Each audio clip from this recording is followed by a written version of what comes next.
ekonomi kita kan gara-gara COVID anjlok lah, terutama buat rakyat yang bawah. Kok tega-teganya sih baru mau merangkak bangkit, dihajar lagi dengan kenaikan harga BBM.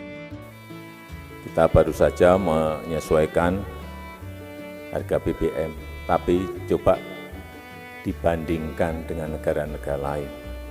Harga sampai 32.000, sampai 30.000, 24.000. Gas bisa naik sampai 500%. Kondisi-kondisi seperti ini yang kita harus tahu. Jelas dampaknya sangat luas. Dari segi inflasi, memang inflasi hanya 5%.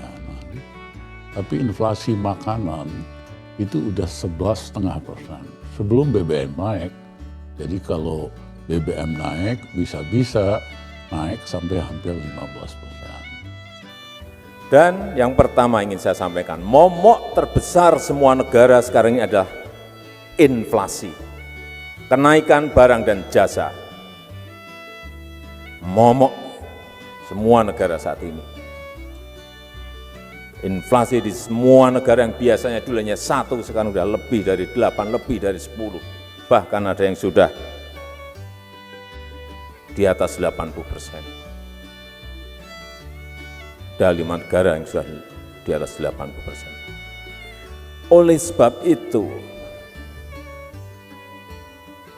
kita harus kompak, harus bersatu dari pusat, provinsi, kabupaten, kota, sampai ke bawah.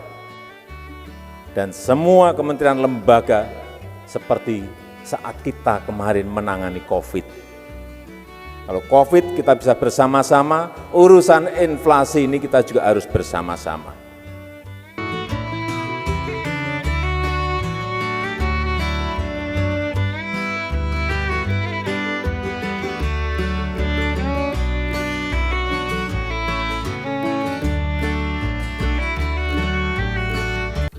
Sudah sering saya sampaikan, tapi terus akan saya sampaikan berulang-ulang untuk mengingatkan kepada Bapak, Ibu, dan saudara-saudara sekalian bahwa dunia saat ini penuh dengan ketidakpastian yang tinggi. Semua negara sulit sekarang ini. Sulit. Dan ekonomi global juga sangat sulit diprediksi, sangat sulit dikalkulasi, sangat sulit dihitung. Udah siapapun lah suruh ngitung, pasti akan kesulitan. Arahnya akan kemana? Penyelesaiannya seperti apa? Ini yang terus akan saya ulang-ulang supaya kita sadar dan punya semuanya punya sense of crisis. Tiap hari kita mendengar mengenai krisis pangan. Bayangkan 345 juta orang di 82 negara menderita kekurangan pangan akut. Dan ini yang betul-betul mengenaskan. 19.700 orang setiap hari meninggal karena kelaparan. Kita patut bersyukur bahwa bulan Agustus yang lalu kita mendapatkan sertifikat pengakuan bahwa Indonesia sudah swasembada beras sejak 2019. Dan dianggap memiliki sistem ketahanan pangan yang baik dari International Rice Research Institute yang juga didampingi oleh FAO. Tapi jangan senang dulu, karena sekali lagi dunia penuh dengan ketidakpastian. Krisis pangan, krisis energi. Kita baru saja menyesuaikan harga BBM, tapi coba dibandingkan dengan negara-negara lain. Harga sampai 32.000, sampai 30.000, 24.000. gas bisa naik sampai 500%.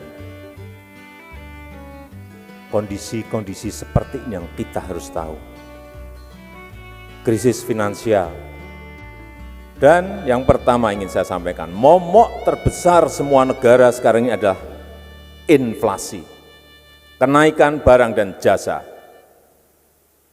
Momok semua negara saat ini. Inflasi di semua negara yang biasanya dulu hanya 1, sekarang sudah lebih dari 8, lebih dari 10. Bahkan ada yang sudah di atas 80%. Ada 5 negara yang sudah di atas 80%. Oleh sebab itu, kita harus kompak, harus bersatu dari pusat, provinsi, kabupaten, kota, sampai ke bawah. Dan semua kementerian lembaga seperti saat kita kemarin menangani COVID. Kalau COVID kita bisa bersama-sama, urusan inflasi ini kita juga harus bersama-sama. Setuju? Caranya, yang kita takuti sekarang ini adalah inflasi dari pangan, bahan makanan. Ini juga menjadi kontributor terbesar inflasi hingga Agustus ini. Urusan cabai merah, urusan bawang merah, urusan telur ayam, hati-hati, urusan tomat, urusan tahu, urusan mie instan, urusan tempe dan beras. Hati-hati barang-barang ini tolong dilihat betul. Cek harian, karena saya setiap hari itu dapatnya angka-angka seperti setiap pagi. Nggak pernah sarapan, nggak pernah makan pagi, tapi diberi sarapannya angka-angka. Saya baru 2 hari yang lalu datang di sebuah provinsi, harga cabai rawit merahnya 45.000. Saya pindah ke provinsi lain, 85, 90.000. Coba 2 kali lipat. Sepele, hati-hati. Karena produksinya kurang, karena suplainya berkurang. Sehingga tadi sudah disampaikan oleh Pak Menko Marinvest,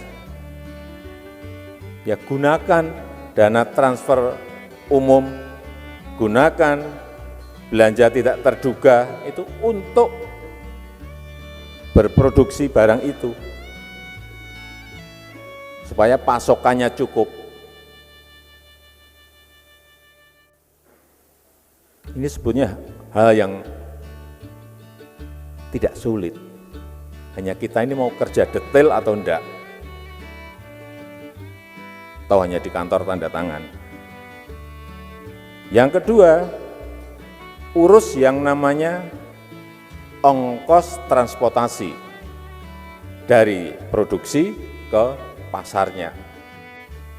Misalnya bawang merah, mana tempat produksi bawang merah?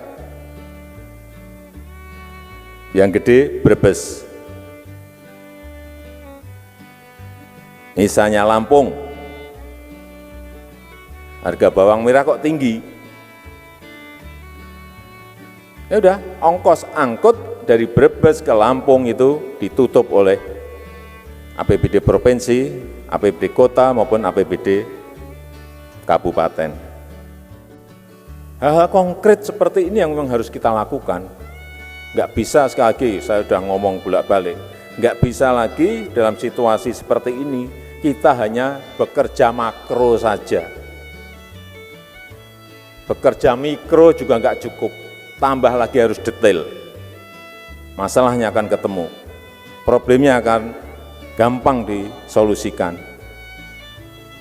Saya meyakini kalau ini semuanya bekerja, pasokannya, suplainya, produksinya digarap, transportasinya ditutup dari APBD, dari tadi belanja tidak terduga, dari dana transfer umum,